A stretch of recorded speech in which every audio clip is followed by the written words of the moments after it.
Now, the Pixel 3 XL has excellent cameras. I've really loved using it. Even the low light performance has been excellent so far. And finally, the long-awaited NightSight mode, that's available on the Pixel 3 XL. Google was kind enough to let me use it for a couple of days. So I have been spending some time with it.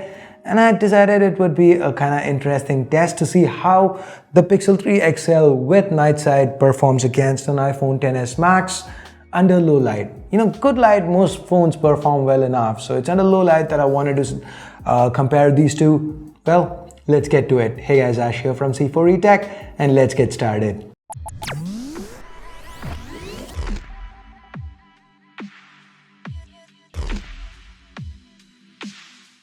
If you do end up finding this video interesting, please don't forget to hit that bell icon to turn on notifications.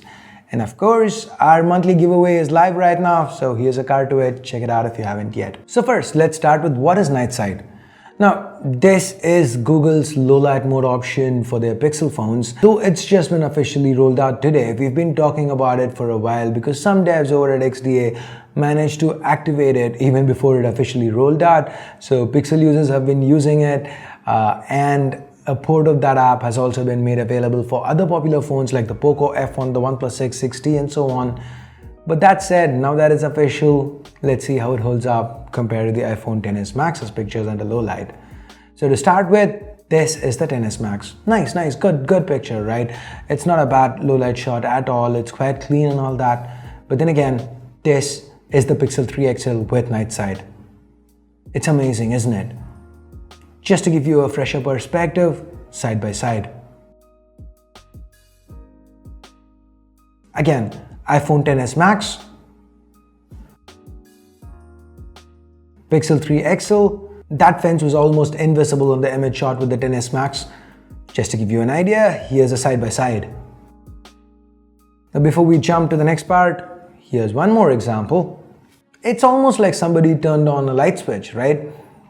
Now when the lighting gets a little better, the difference isn't as stark, but it is still there. Now if we were to get a little technical, well, Apple is happy settling for 1/4 of a second shutter speed, whereas Google likes to push it a little bit more. Half a second is as long as Google would go. So depending on OIS and their software magic to clean things up, this is why Google kinda edges ahead on this front. But then having a longer shutter speed also comes with some negatives, right? At least that's what I thought. I kinda expected with regards to moving subjects, I expected the Pixel 3 XL to kind of perform worse than the iPhone XS Max. And yes, the XS Max does perform a little better here, but it's not a huge difference. It's very minuscule. Here are a few more examples.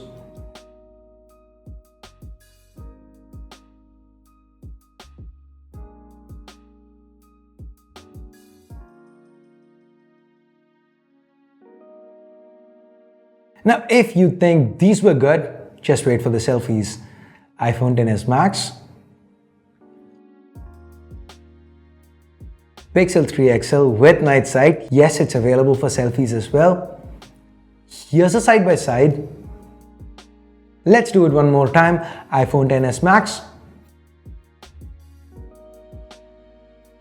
Pixel 3 XL. Here's that amazing side by side. The Pixel absolutely destroys the XS Max here. It was better than the XS Max with regards to the rear camera, but with a selfie camera, it just blows the competition away. And even with the secondary sensor, the one that uses a wide-angle lens with a narrower aperture, there's more noise, but the image is a lot more usable. And once again, here's another example. Now the iPhone XS Max does an excellent job under low light, but the Pixel 3 XL feels like it's a class apart. NightSight feels like it's magic. Now, right from the first Pixel, HDR Plus on the Pixel 1, Pixel 2 came with that portrait mode via a single camera for both the selfie and the rear cameras, and now NightSight on the Pixel 3 series. It seems like Google's just leading the way with regards to cameras. Yes, there's competition from Apple. Yes, there's competition from Samsung. Now, even Huawei stepped up their game in a big way, but Google just seems to be doing so much better. It's not just their stellar hardware, but it's innovation like this in terms of software that keeps them right up on the front.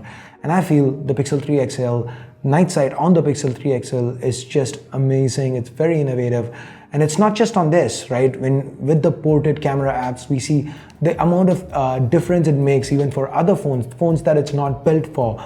And it's just that good overall. Now, if you were a camera guy, would this push you towards getting a Pixel 3 or a Pixel 3 XL despite that bathtub notch?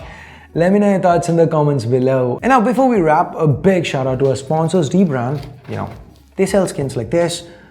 They look really cool. They kind of protect your phone, and they have tons of customization options. They ship internationally. I'll leave a link to Dbrand in the description below. Do check them out if you haven't yet. And I guess with that, we get to the end of this video. Thumbs up, thumbs down based on what you felt about it. Share it with friends and family if you did find it interesting. Subscribe and turn on notifications by clicking that bell icon so that you don't miss out on any of my daily content.